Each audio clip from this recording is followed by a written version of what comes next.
What would you do? Do you stay calm, keep smiling, and carry on as if he weren't repeatedly invading your space? Or do you turn, look him in the eye, and say loudly and clearly, "Back up, you creep. Get away from me"? That's from the audiobook. Imagine listening to that on a long road trip. I don't even think Hillary voters would want to do that. Mark Stein has written, I think, more books than Hillary. He joins us now. So, Mark, there's this moment in there. I don't think we just played it, but she says this. She said, these are her thoughts as she's on the debate stage with Trump. She says, "I know you love to intimidate women, but you can't intimidate me." And yet then she basically goes on to explain how intimidated she is by him. Which is it? Is she the victim or the strong person? Yeah, when you said that was the audio book, by the way, I've already got that voice in my car. It's the one that tells you to fasten your seatbelt. I don't actually need an extended director's take. I don't think I'm allowed to laugh, but I am anyway.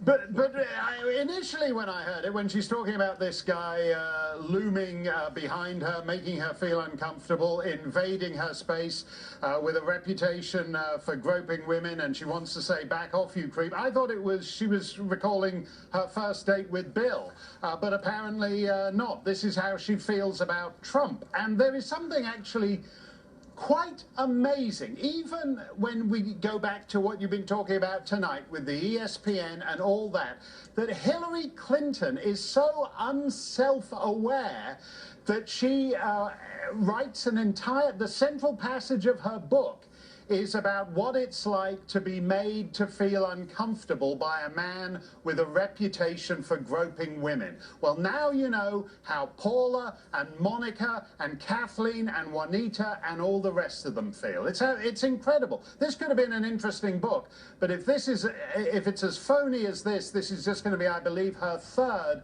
unread memoir. You gotta wonder, though, if there's not an editor who maybe took Psych 101 in college who could say to her, maybe you shouldn't write that. I mean, in here she says, I've had a lifetime of dealing with difficult men.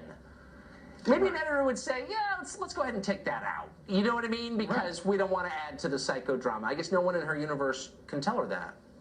No, and can't tell her that the truth, which is that we'd all actually like to know the truth of the Clinton marriage. She knows some very dark secrets, and that would make an interesting book.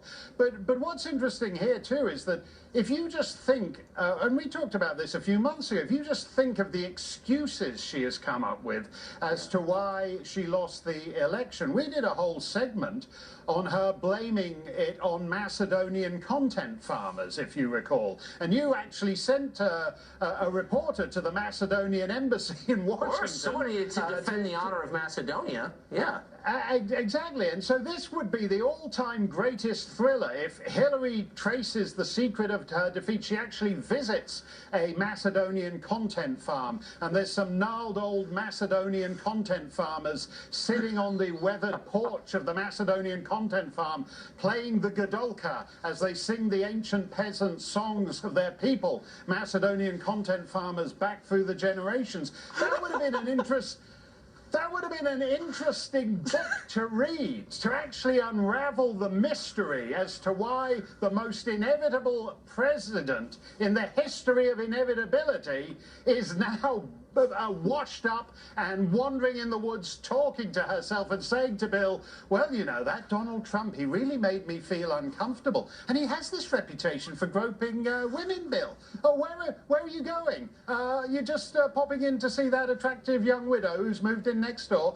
That would be an actual Hillary Clinton book worth reading. But Tucker, the thing about Hillary, I read her first memoir cover to cover, and the nonsense in Hillary's account of her life, going back to her very name, when, as you recall, she told Sir Edmund Hillary, conqueror of Everest, that she had been named after him. He conquered Everest in 1953. She was born in 1948 when Sir Edmund was an obscure New Zealand beekeeper. He was a beekeeper. I remember that. That's right. I'm sorry. I can't get past the gnarled Macedonian content farmers.